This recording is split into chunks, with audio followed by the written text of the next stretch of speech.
In this video, we'll be looking at connecting paragraphs and particularly using topic sentences. Basic principle of writing is you write, you get your ideas down, but then you have to go through several stages of rewriting. Again, as an undergraduate, you may not have done this very much, but for academic writing, it's vital that you rewrite for organization to make sure that your argument structure is clear. That's at the level mostly of paragraphs. And then you rewrite for clarification at the level of sentences, adding details and connectors.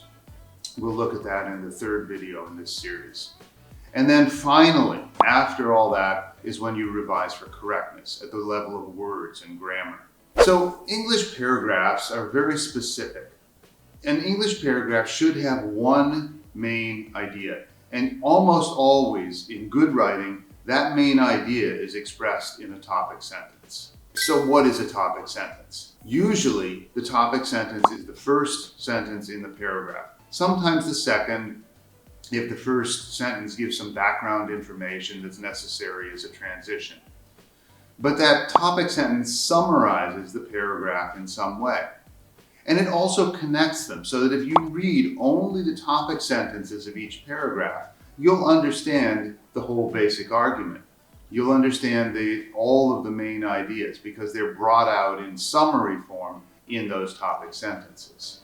So a topic sentence contains not just a topic. The topic is the main idea that you'll discuss, but it also contains a direction. A direction meaning it shows that we're talking about a description. This paragraph is describing something. The topic sentence provides a summary, and then the rest of the paragraph provides all the details. Or it makes a claim, in which case usually the topic sentence will make the claim, and then the rest of the paragraph will provide the support for that claim. So again, we're going to use an example from the same paper that we've mentioned in the last video, looking at the structure of this introduction paragraph by paragraph. So when we think about a topic sentence, to me, is very much like a bridge. You need to connect the past and the future. So in this article, the first paragraph, I talk about the voiceless interdental fricative theta in English, which has a lot of different attested variants.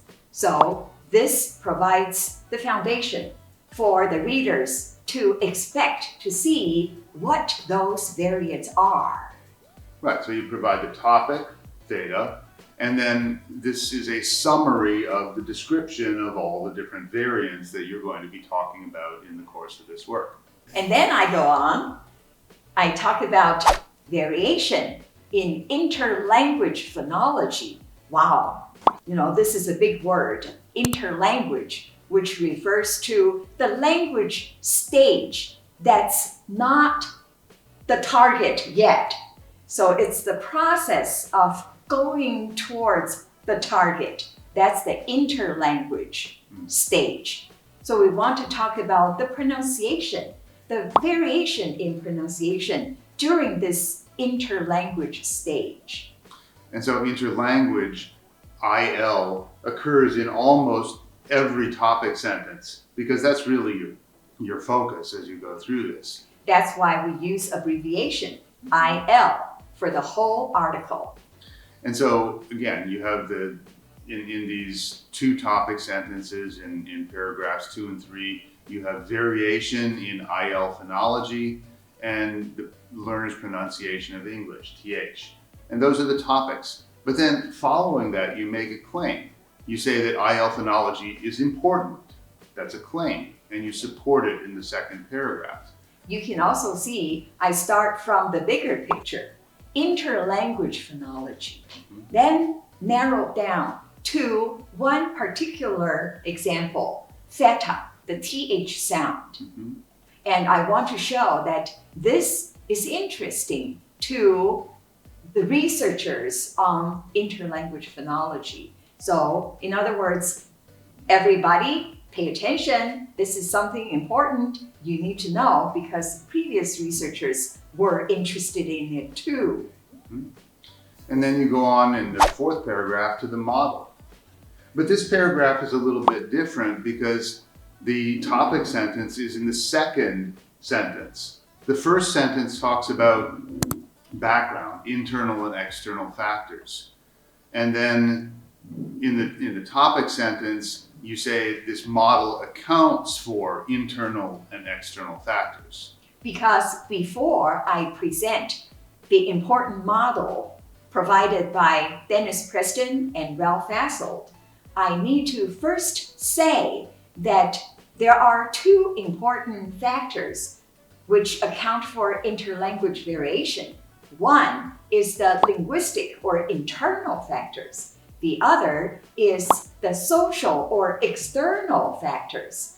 Without telling people these two factors are explanations for interlanguage phonology, it doesn't make sense to mention Preston and Fassold. Right. So even though most of the paragraph is about the model, you have to introduce these basic ideas first. So it's not a fixed thing that you have to have always exactly the same form. But nonetheless, again, the topic sentence as the first sentence is the rule, and putting it as a second sentence is more of the exception. And then you go on and talk about VARB rule. In order to run the analysis, we need a good tool. And this tool is called Variable Rule Program, VARB rule for short. And this program is used frequently in variation studies. So I need to mention the VARB rule program in these paragraphs. And again, as you said, it's increasing specificity as you go through the introduction. So this argument is moving very obviously in a particular direction toward your research goal. And then in the seventh paragraph, you talk about the aim of the present study. So you're moving down to this aim. What's interesting is before I talk about the aim, toward the end of my previous paragraph, I actually, at the end of the paragraph, I try to put in a lot of my students' works in this paragraph to show that there are many studies on interlanguage variation among Chinese learners of English at various stages of language, because I want to use this opportunity to showcase my students' works. Let's see. So again, the steps in writing are first to brainstorm, to get a list of all of the ideas that you need to include, and then to linearize, to sort of put those in a general order. You can change it later, but at least a starting order, and then group your ideas. Begin to form categories, sections, subsections, paragraphs. Most people do that in their writing, but then after you have that, I suggest that you go from these main ideas to a topic sentence, so that for every paragraph, you write a topic sentence, so that you know the general flow of your argument, and then begin to fill in the details after that. Because that way you know that the whole argument makes sense, the structure makes sense, and you avoid having to do as much rewriting. Okay. Now, as I mentioned, the iGEM wiki is a little bit different because the standard pages should have mostly claim paragraphs, and the data pages are where you provide your descriptions. So let me show you an example from the wiki that won the best wiki in 2022 for the undergraduate level. This is from their page of judging, and they list every single medal, all the different criteria, and they point first of all to the page that is required, the standard page. But they also have this summary. And let me point out what they say in the summary. We wrote the integrated practices page. Okay, that's just a general statement. The interviews gave us insight. That's a claim. They affected the construction of our tool. That's a claim. Discussions with research experts provided information and led us to choose a more acceptable plasmid. That's a claim. Making our tool more versatile. That's a claim. By exchanging information with other teams, we set priorities. Providing an innovative tool. That's a claim. We compromise to make our tool as efficient as possible, aligned with values, safety, and technical issues. That's a claim. We managed to produce a safe, useful, and environmentally friendly tool. That's a claim. This whole thing is claim, claim, claim, claim. No support.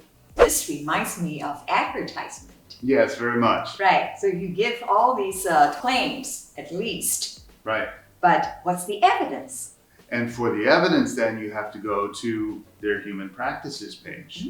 But even their human practices page points to other pages. They have an introduction, which is written very much like the introduction of a scientific article. They list their motivation and the necessity. They talk about potatoes are in many countries one of the most common and simple foods. That's the motivation. Potatoes are important.